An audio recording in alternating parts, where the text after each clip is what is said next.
Hello, I'm Jamie Yuenger, and this is If You Knew Me, a podcast about the inner lives of women. Most weeks on this show, we walk into the heart and mind of one woman. Some weeks, we offer interview episodes with experts on themes that are relevant to women's lives. Today's episode is with Kimberly Ann Johnson. Kimberly Ann Johnson is a sexological body worker, somatic experiencing practitioner, yoga teacher, postpartum advocate, and single mom. Working hands-on in integrative women's health and trauma recovery for over a decade, she helps women heal from birth injuries, gynecological surgeries, and sexual boundary violations. Kimberly is the author of Call of the Wild: How We Heal Trauma, Awaken Our Own Power, and Use It for Good, as well as the early mothering classic, The Fourth Trimester. She is also the host of the podcast Sex, Birth, Trauma. In this episode, Kimberly and I speak about why trauma lodges itself in our bodies, practices to help us come home to ourselves, and what we can learn from wild animals about our own wild feminine selves. This episode is entitled, Who Identifies with the Wolf? Well, first of all, thanks so much for being in conversation with me about such an important topic of using our bodies naturally helping us heal. You're welcome. Thanks for having me. I was very intrigued because on your website, you say right at the top that you want to change the way women experience the world. And I wondered if you could just start off by talking about what you mean by that. Yeah, it's a big statement. I feel like most women feel self-conscious and uncomfortable in their own skin and operate with a fair level of either fear that they know about or fear that's underneath the surface that's determining a lot of choices they make in terms of where they go and who they interact with and who they relate with. I'm interested in helping women have a sense of internal power that makes the external world react to them as if they are that powerful. And these days, there's a lot of emphasis on victimhood and all of the ways that we've been persecuted. And there's also another story that's there to be written where our power is incontrovertible, and that is transmitted through how we move through the world. So many of the women who listen to this show have had life journeys that included some kind of trauma. And of course, so much trauma shows up often in the physical bodily experience of people and symptoms that they have. And I wondered if you could talk about why trauma is held physically in the body so many times, if not all times. So the brain, it's hard to separate the brain and the body, although we do it all the time. Yeah. Because even being able to communicate about something requires that we are using different parts of our brain. And I'd say that trauma impacts our mind, our brain, our body, our psyche. But the thing that's been less attended to historically is really this way that the body has memory, and it's not necessarily linear, although it can be. So a lot of people have spent a lot of time in therapy and meditation, spiritual practice, trying to understand why they're having anxiety or why they're having depression or why they don't feel satisfied with their life or why it seems so hard to do something that feels purposeful or why they're so exhausted. And many times when women come to me, they're sort of tired of that excavation process and they're wondering if they know the reasons why, or they think they do, why their symptoms and syndromes and energy level aren't changing. So wild animals don't experience trauma, although they do experience very harrowing situations, life-threatening situations. But domesticated animals and humans experience trauma. And by trauma here, because I think that word has come to mean many, many, many different things. But the way that I'm speaking about it is something that is undigested in the nervous system. And so the system, it's like a record skip. Every time the record does a revolution, it skips in that same place. And the reason that is because there's a lot of reasons for it, and it depends on what kind of trauma is experienced. Sometimes it's incomplete because of the social nervous system. So because of shame or embarrassment or guilt, there's things that the body has an impulse to do, but we suppress it. So for instance, after a woman gives birth, there's often full body shakes that happen, but many times people try to minimize it or just shut it all the way down because it seems scary or that it shouldn't be happening or something's wrong, when actually that's just a deactivating process of all of the energy that's built up through the birth process. So sometimes it's because a cycle's been interrupted, sometimes, and that interruption can come internally or externally, but the body is really the thing that's been least tended to, and the movements that it needs to make, the sounds that could be made and couldn't, or the words that couldn't be said at the time.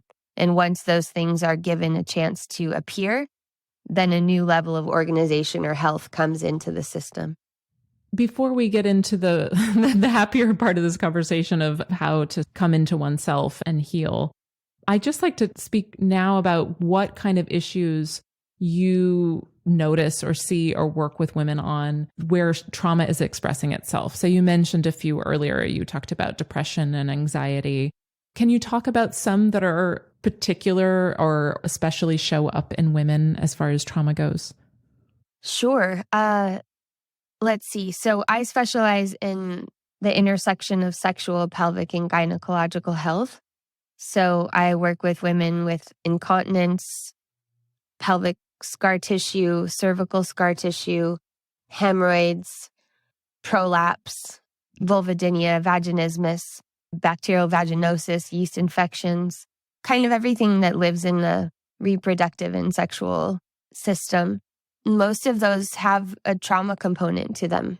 We tend to think of them as biochemical, like with yeast infections, okay, I'm just going to keep either taking the medication or change my diet.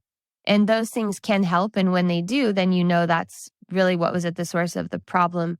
But when it doesn't help, then you know, okay, there's some other part of the system that's not changing and needs to be addressed in order for that change to happen.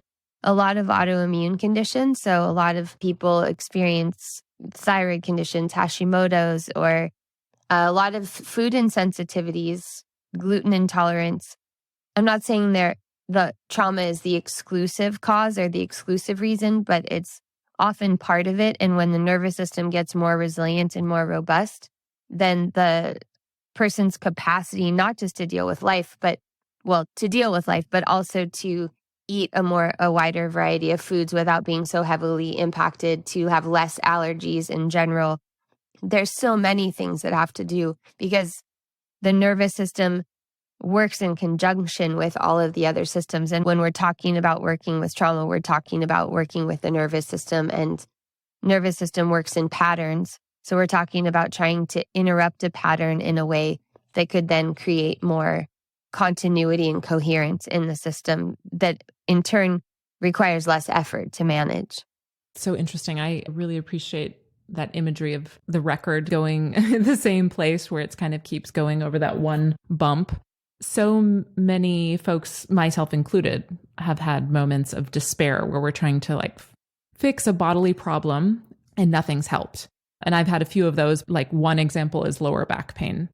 I'm wondering if how we can feel assured that there's still healing potential in our bodies when so many of us have had problems and tried to fix them and then it doesn't go away. So how can we start to feel, I don't know what you can share with us that kind of gives us some more confidence that that is really, truly possible from within? Well, maybe that's a worldview question. So I'm not sure that I don't know if I should convince anyone of that. But what I know is that there's infinite healing potential in the body. Like the spaces that we're able to reach are so vast. But I'm just offering, if we can look at something in terms of 4 domains. So any symptom or syndrome that we're experiencing, we can look at, is it biomechanical? So you're talking about the lower back. So normally when you think lower back, people are going to automatically go to biomechanics. They're going to go to posture. They're going to go to massage. They're going to say how are you moving and what are you doing? Which is smart. And it's a piece of the puzzle. And then there's the biochemical quadrant. So that would be okay, well, lower back, there's ovaries there. depending, lower back is sort of a wide area. So could it be kidney related? Maybe there's something that's influencing the intestines biochemically with nutrition. So maybe that's influencing the lower back. And so then we're in another realm of like, well, maybe there's a biochemical component. And then we can go to scar tissue, which is another domain. Like, okay, well, the fascial matrix in the body, which determines the biomechanics, includes something called scar tissue that forms, develops, and proliferates in certain kind of inflammatory environments. So, maybe we need to look at scar tissue, and maybe if the scar tissue is dissolved, the body will reorganize. And then the fourth one is emotions and trauma.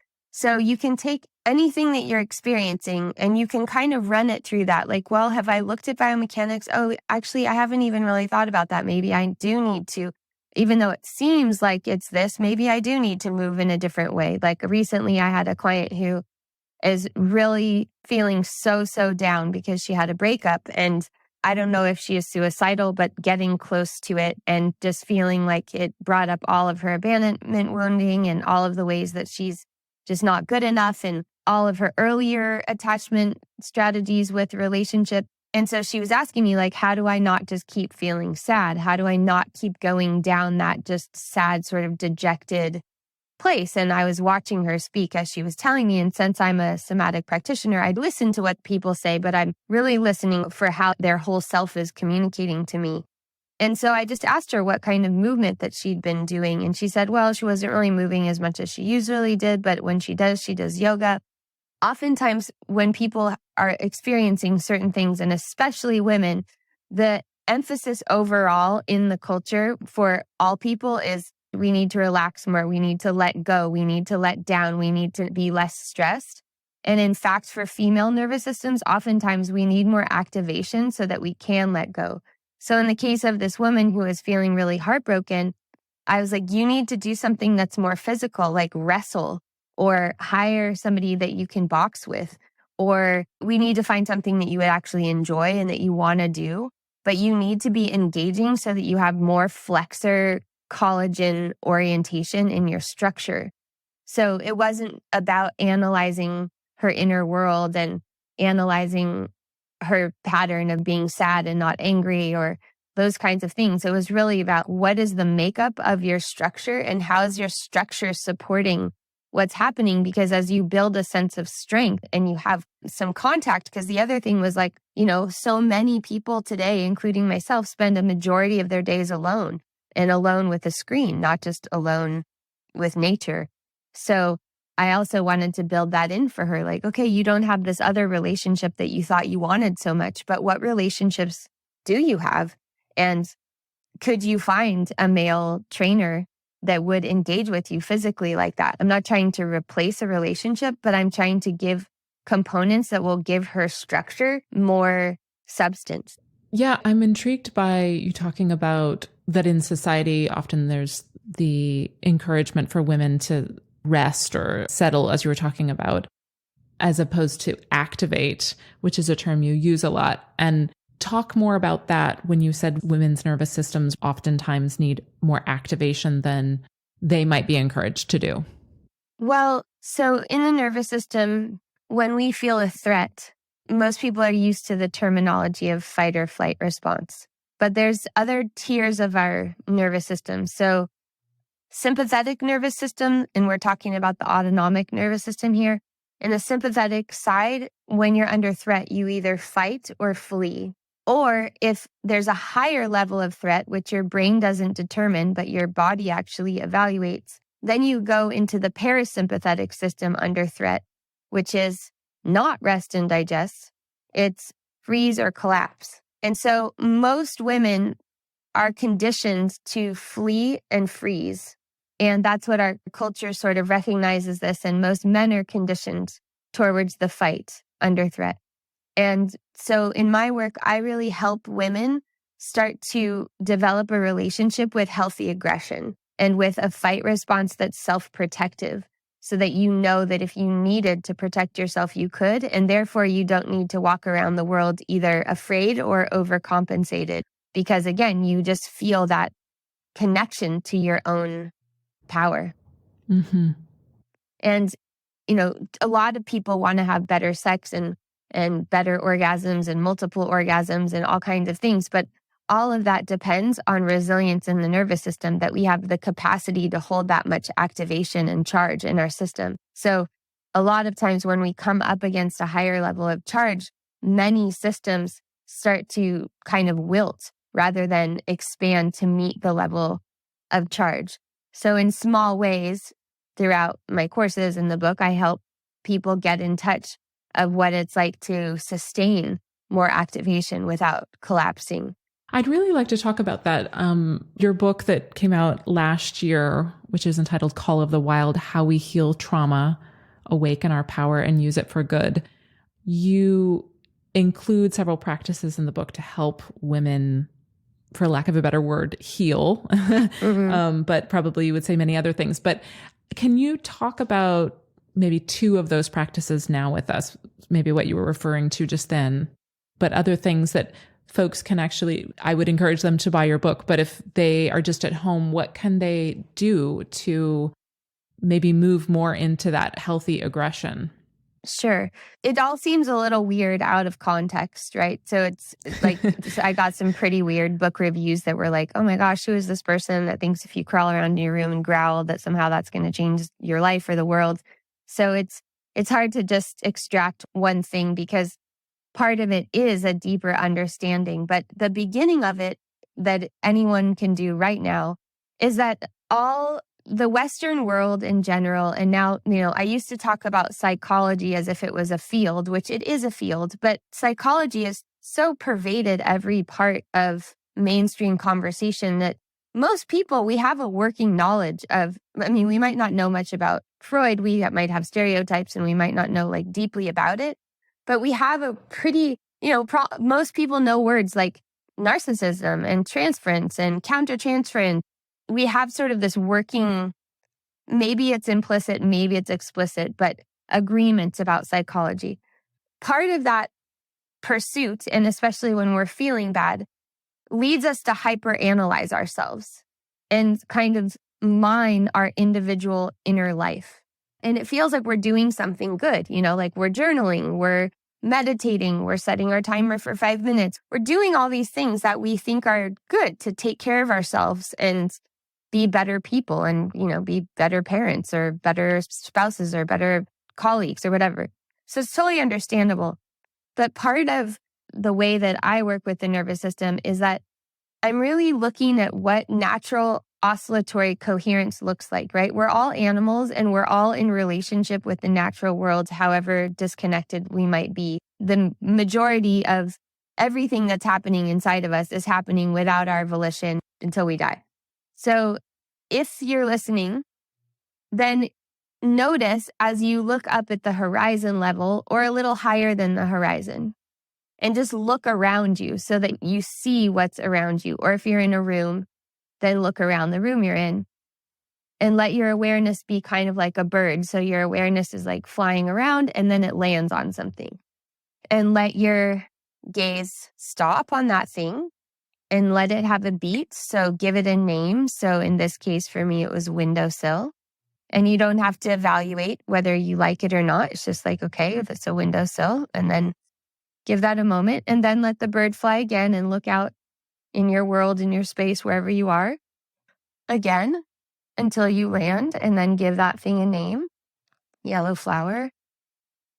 And then come back to the surface of your skin. So place your own hands on your own skin. So there's a lot in the world today about having good boundaries. And our physical boundary is our skin.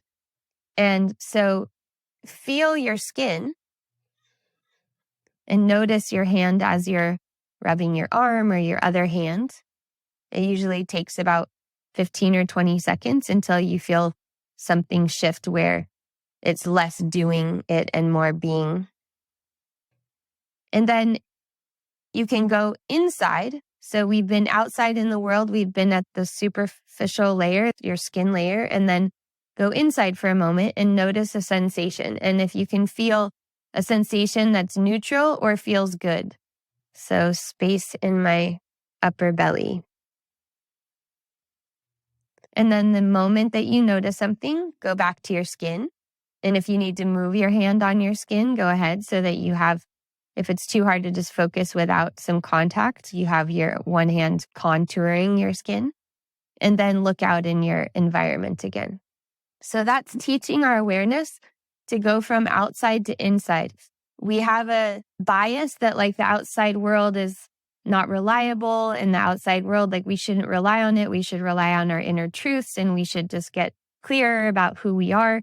But the outer world is actually at least as important as our inner world. And if you ever watch a dog or someone who you feel relaxed around, their awareness is going to be oscillating. Some of the time you're in, deep focus eye contact, and sometime you're looking around the room that you're in. And it's just, there's an ease to it. So we can practice that. And in the practicing of that, which seems very simple and maybe so simple as to be not even worth doing it, I've had people have long-standing habits like biting all the skin around their nails that they could never stop. They tried everything like sitting on their hands and putting gross tasting stuff on their hands and giving themselves a reward if they don't do it. None of it stuck. But when they started to be able to notice when their attention was out and when it was in, and to move between those things changed. So that's one example. And if I could, since we have a little more time here, and you mentioned people crawling around on the floor, I have to ask you, I know that you use the image of the jaguar in a lot of your work. Could you talk about that one? Sure. So jaguar is, when my daughter was around 5, which was 10 years ago, I was seeing a male somatic experiencing practitioner in Rio, which is where I used to live. So I speak Portuguese and my daughter's Brazilian, and I lived in Brazil for 8 years. So I had gone out to dinner with my daughter and a few friends, and I only have one child, and she and I were living together. I've been a single mom since she was 9 months old, and all my friends wanted to go, and I can't remember now, but I think it was everybody wanted pizza, but she wanted sushi, and somehow she ended up getting her way.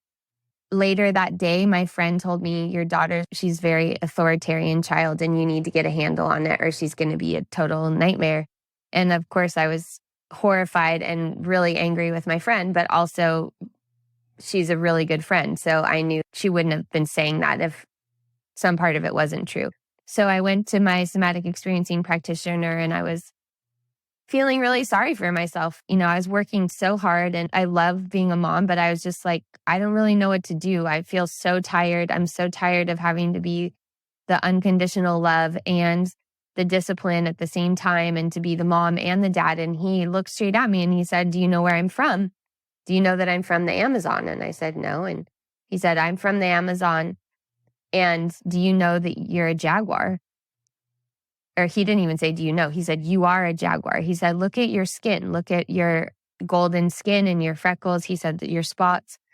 And he said, it's the mom that teach. It's the females that teach the cubs to hunt.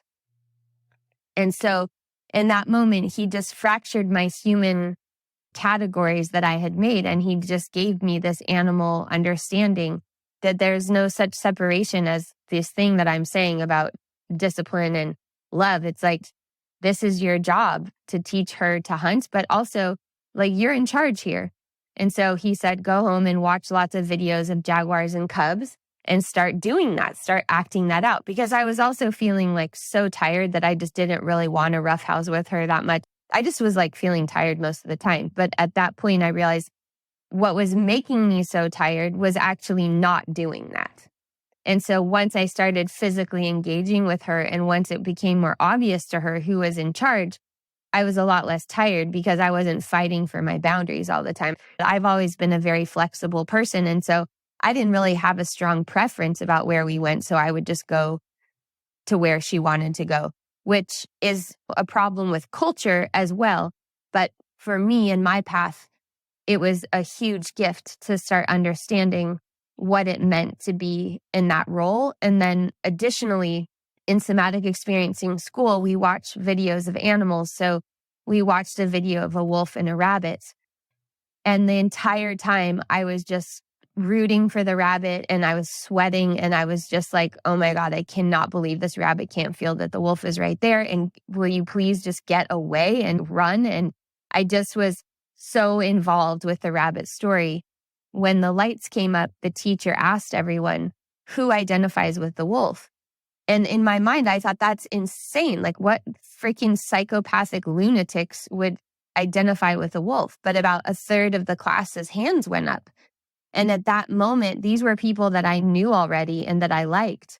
I recognized how incomplete my own inner workings were, because at that point, I could already feel what was happening on a nervous system level. And it was that I was so identified with the prey, was so rabbit identified, that I had no visceral understanding of what it would be like to be in the predator position. And of course, nobody likes the word predator, and especially those who have been predated would never want to hurt anyone or to be in that predator role. But we're talking about it from the point of view of the nervous system, that these are behavioral capacities. So when we think of predator these days, our idea of that is that it's someone who takes what's not theirs and takes more than what they need and harms needlessly.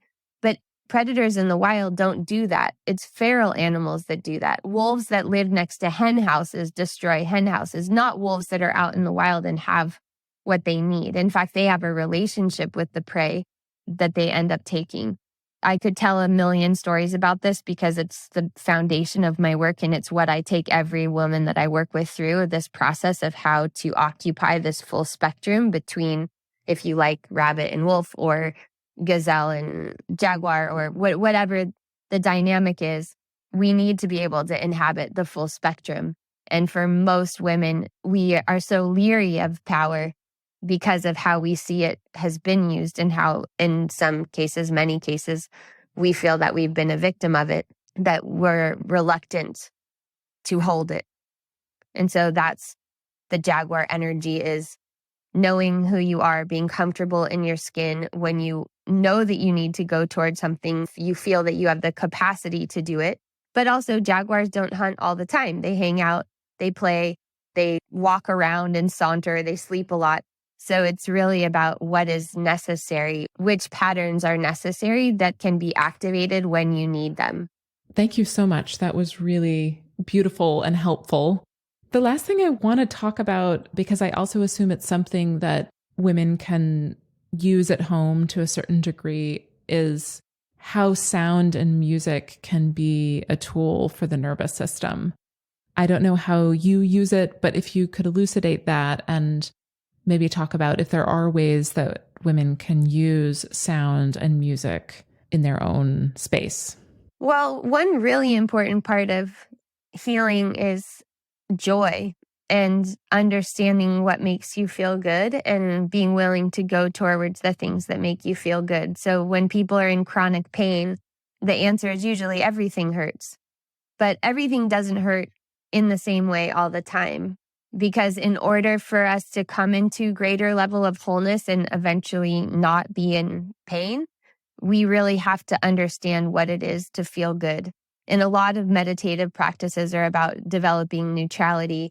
And again, there's this idea in most spirituality and religion and philosophy that we're just desire-ridden beings, hedonistic by nature, and we can never get enough. But I see, if we each had to answer the question for ourselves, like, what is truly nourishing?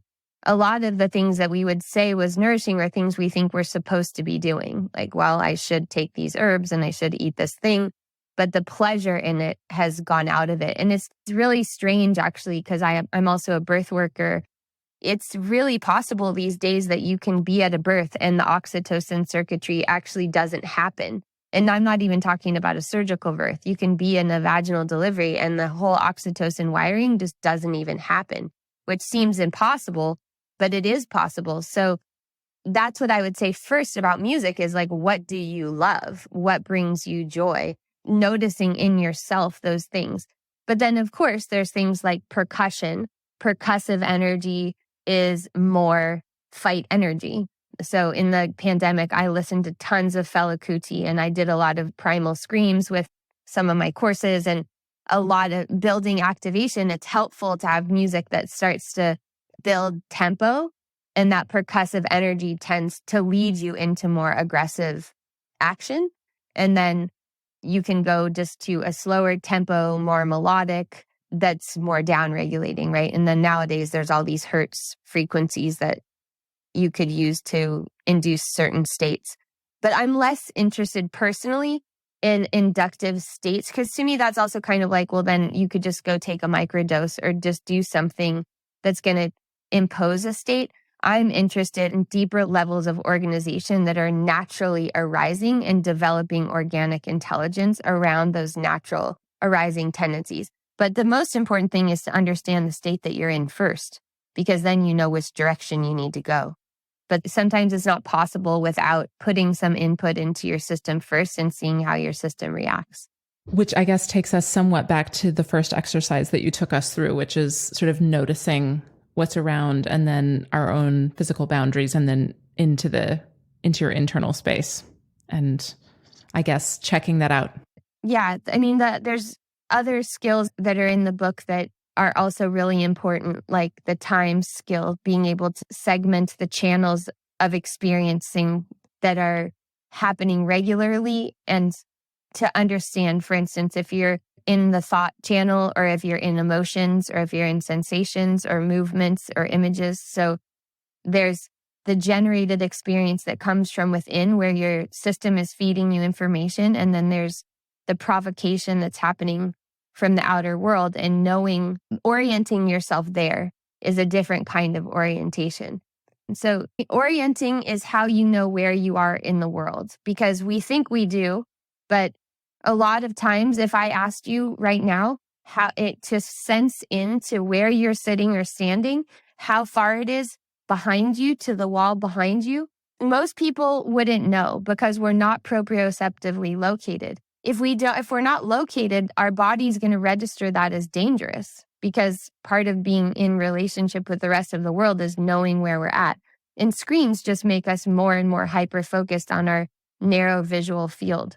So that's why I said to start to be looking at the horizon or above, because it's the opposite of looking down and sort of inward. So you've got that orienting piece, and then you've got how you track the channels that you're operating in.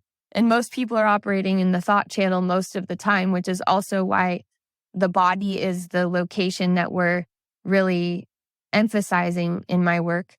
And then you can do things like to develop activation. For instance, you can do circular breathing. So in yogic breathing, there's lots of different kinds, but in general, you're trying to elongate your breath and you're trying to protract the spaces between the exhale and the inhale and the inhale and the exhale. In circular breathing, you intentionally don't give pauses between the breath cycles. So we can do a round right now. We can just do 5. Mm-hmm. And I recommend doing it in and out through the mouth deliberately. And so it's as if you're drinking through like a thick straw. Okay, I'm going to do it with you. So it's like throwing up a ball and then it just drops down and then it bounces back up. So just when your exhale finishes, you pick up your next inhale.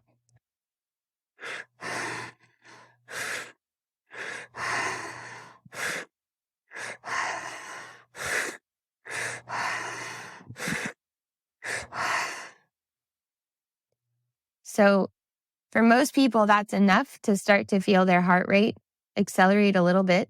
I felt it. Yeah, you might feel like the saliva in your mouth changes. Either your mouth gets a little more dry or a little more saliva. You might feel the surface of your skin a little more. You could feel a little hotter. So those are all activations.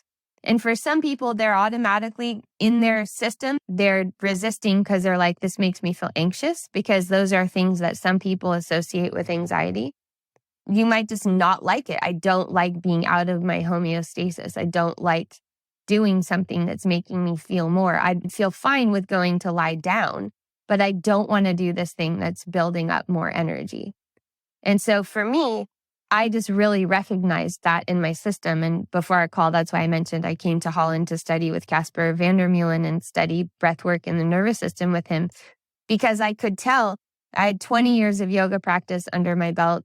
And I could just feel like, wow, I'm trying to do the circular breathing, and my eyes were tearing, and then I would yawn, and then I would fall asleep completely. My system just couldn't track that much activation, even for a short time, even for 5 or 10 minutes. So for me, it wasn't like then my brain said, well, then you should do it because that's hard for you. So do it. It was something much more compelling. Like, wow, there's something for me here. There's something that I didn't learn another way. And so let me check this out. And it turned out it actually worked. And I got rid of allergies, and a whole other host of things in my life shifted because of that. Wow. I know that we could continue for so much longer, and I would love to have you on again. You've done so much work around the fourth trimester, which I know many women who listen to the show would love to hear more about.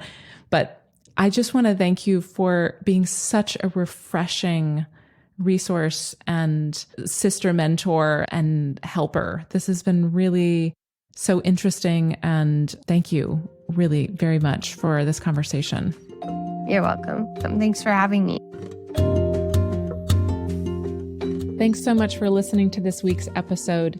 Kimberly Ann Johnson is a sexological body worker, somatic experiencing practitioner, author, yoga teacher, postpartum advocate, and single mom. You can find out more about her books, her courses, and her work at Kimberly Ann, that's ANN, Johnson.com, or just see the show notes for links. If this is your first time listening to the show, we're so glad to have you with us.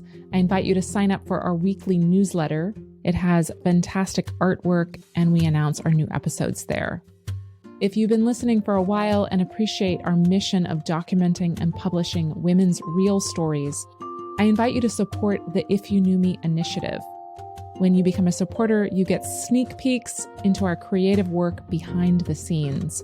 For example, at the moment, we are working on a large format book project about women's inner lives. The book will share women's stories from this podcast show alongside photographs. So when you support us, you can join us on that journey of creating not only this show, but also that upcoming book. In fact, we just uploaded a video today on Patreon with photographer Teo Manuside, who is our collaborator on the book project. You can find links for the newsletter sign up and for Patreon in the show notes. This podcast is produced by me, Jamie Yuenger, and my husband, Piet Hurkmans. Thanks so much for listening to If You Knew Me. We'll be back with you next week.